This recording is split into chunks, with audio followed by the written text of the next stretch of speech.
আপনি মহিলা মানুষ হয়ে কেন চা বিক্রি করছেন? আপনার হাজবেন্ড নেই? আছে ভাবি, অসুস্থ। আগে রিক্সা চালাইতো, একটা অ্যাক্সিডেন্ট কইরা প্যারালাইজ হয়ে বিছনায় পড়া রইছে, কিছুই করতে পারে না। তাহলে তো আপনার অনেক কষ্ট, আপনি মোটেও সুখী না। আমি সুখে না, এটা আপনারে কে কইছে? আমার মতো সুখে এই দুনিয়ায় আপনার কাউরে পাইবেন না। সৎভাবে কামাই করি, হালাল ভাবে উপার্জন করি ভাবি, বেশ্যাগিরি করি না, চুরি বাটপারিও করি না, পর বেডাগুলোকে ঢলাঢলিও করি না। নিজে কষ্ট করে কামাই করি, সেই টাকা দিয়া জামার চিকিৎসা করি, আবার বুড়া শাশুড়িরও পালতেছি।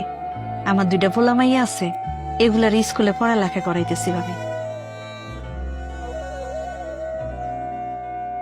এক জীবনে আর কি লাগে কন? এর থেকে সুখের জীবন আর কারো হয়?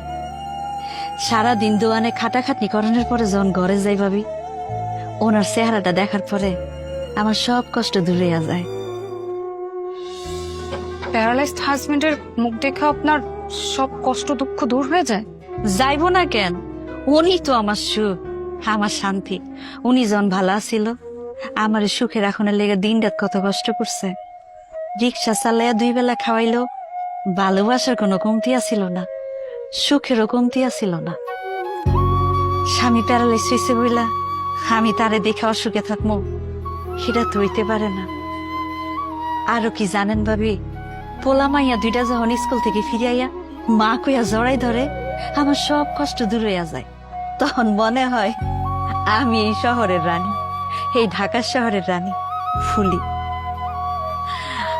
আমার মতো সুখে এই শহরে আর কেউ নেই। আমার ঘরে টাকা পয়সার অভাব থাকতে পারে, কিন্তু সুখের কোনো অভাব নাই ভাবি।